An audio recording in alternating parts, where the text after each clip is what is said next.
Hi, I'm Gina White, and my therapy presentation for class is going to be on the use of wigs during therapy. I use wigs and skull caps during some therapy sessions with certain populations as a prop for role-playing activities. And there's a variety of settings that you can use this in. Really, you know, the limit is whatever your imagination can come up with. The supplies that I use for this are obviously wigs. And these aren't actually the best quality of wigs because I just needed to buy a few of them. And I've also got a skull cap because there's a lot of people, as we role play, a lot of adults and members of families or people that kids know don't have hair, and I'm not going to shave my head for this. I also use, it's called a wig cap. It's a liner. It's basically like some kind of a hairnet. So I use that during every single time someone puts a wig on or switches wigs. I always have them use a brand new one. So those are they're very cheap, maybe a few cents a piece. And I make sure that every single person uses one every time we switch wigs. That's just for hygiene's sake. And I also have some Lysol and some disinfectant wipes that I wipe out the insides of the wigs with. So I'm going to be actually inviting my son Jesse to be role-playing. I'm going to be demonstrating two different sets of circumstances that have actually happened in therapy that I actually believe resulted in a good outcome at the end of the day. One is a young man that I was working with who had autism, and he was in his early to mid-teens, and we were working on perspective taking pretty hard, and he was in a virtual academy here in California, which means that his school was done in the home setting, and his grandmother was his educational facilitator. And he really threw a lot of tantrums. He didn't have good impulse control. He didn't work very hard to try to get through subject matter for his grandmother, and she was so upset. That was one of the things that we were working on pretty heavily in speech therapy. That's actually the first time that I came up with the idea to use wigs. I was trying to take the perspective of his grandmother and then have the wig go to him so he could feel a little bit more like his grandmother. So without further ado, we'll start with that. My son Jesse is actually going to be helping me out here, and we'll both role play. Jesse will be the young man, and we'll just call him Jesse. That's his name. So I am going to put the grandmother wig on.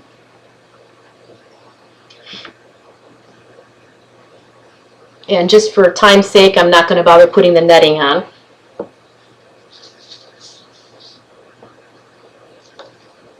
Here we go. Okay. So this hair matches his grandmother's.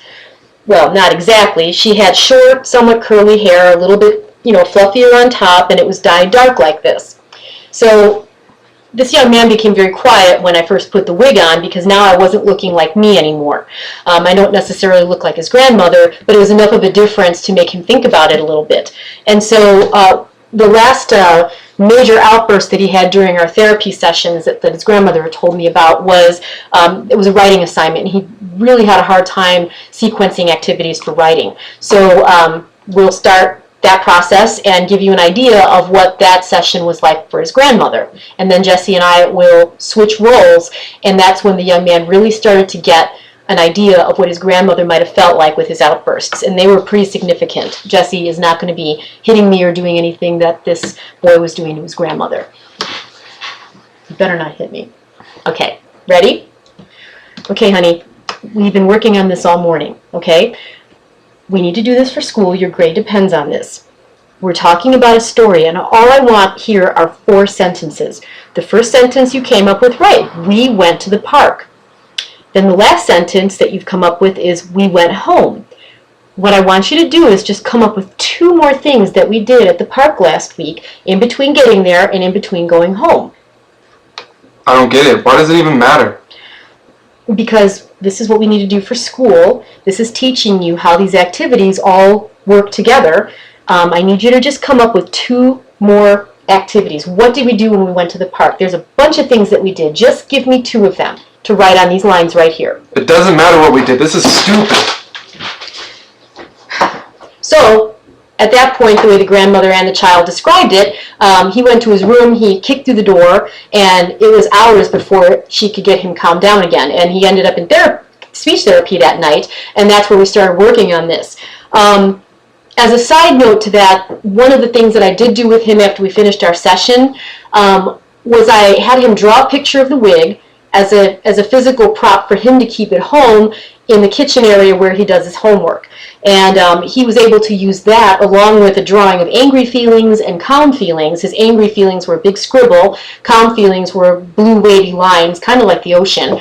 And he was able to keep that up there, and she, from that point forward, would try to redirect him to those. And after about 4 or 5 weeks, she did notice a difference in his level and amount of tantrums that he threw.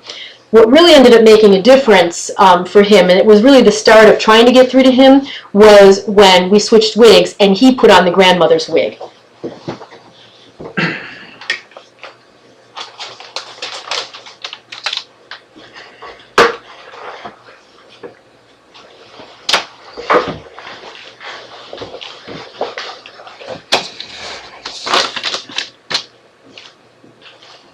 Can you hand me that shirt too?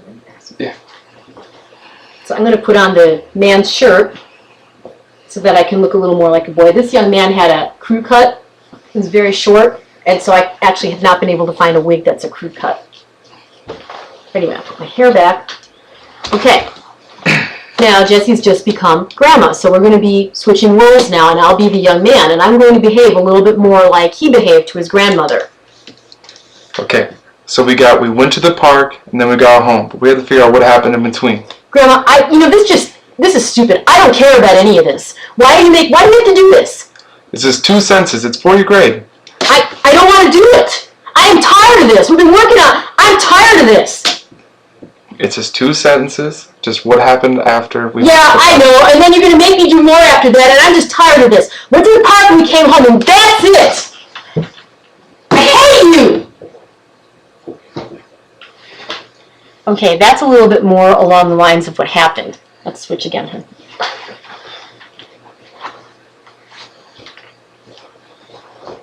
Now, I really can't say that things were perfect after we worked on this, and we did work on this for quite some time in therapy.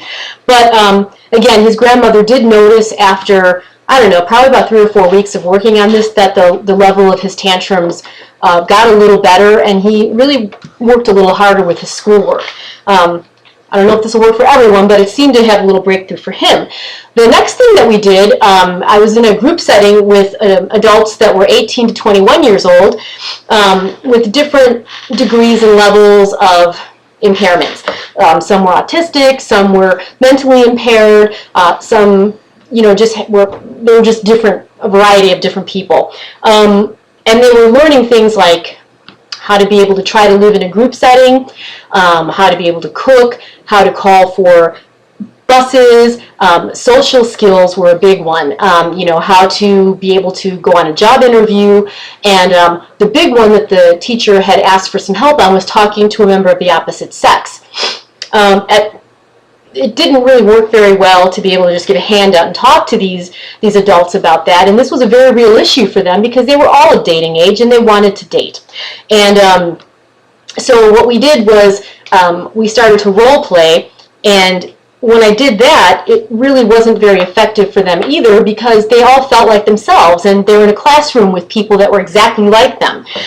They knew all of these people, and so the girls especially were really shy and uncomfortable, thinking that this was going to, what if that boy doesn't, what if he takes me seriously or something like that. So I brought out the wigs for the next session, and after everybody got done laughing and having a really good time with it, we started noticing that they really came out of their shell a little bit and they became other people, and that really helped them internalize things to say and understand that both parties are nervous in a social situation like that. So I will take the perspective of the boy, and Jessie is going to take the perspective of the girl.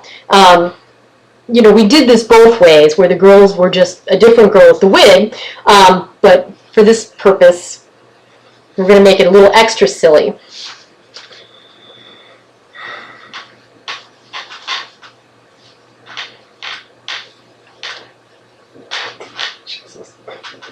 Okay. We had a lot of fun with this in the classroom, and so I'm kind of thinking that you'll have fun with this too. Alright. Okay, so here's Jesse standing at the mall, and he's just being all gorgeous and lovely like he is. Could you just put the hair down, okay?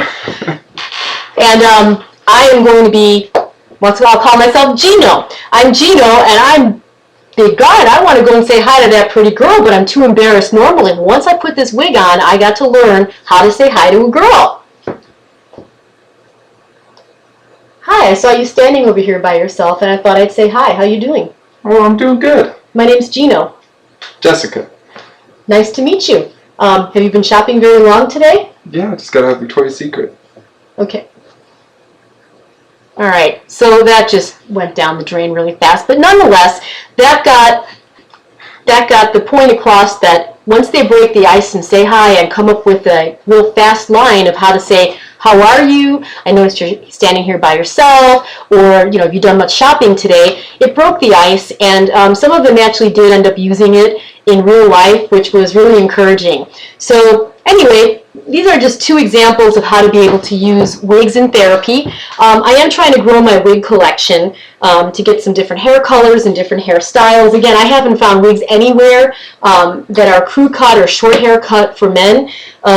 If you know of any, that would be great. But it really just seems like in a number of circumstances, it's a fun and effective technique to try to reach certain populations of kids who are struggling with socialization, with perspective taking. So anyway, I hope you enjoyed this, and thank you very much.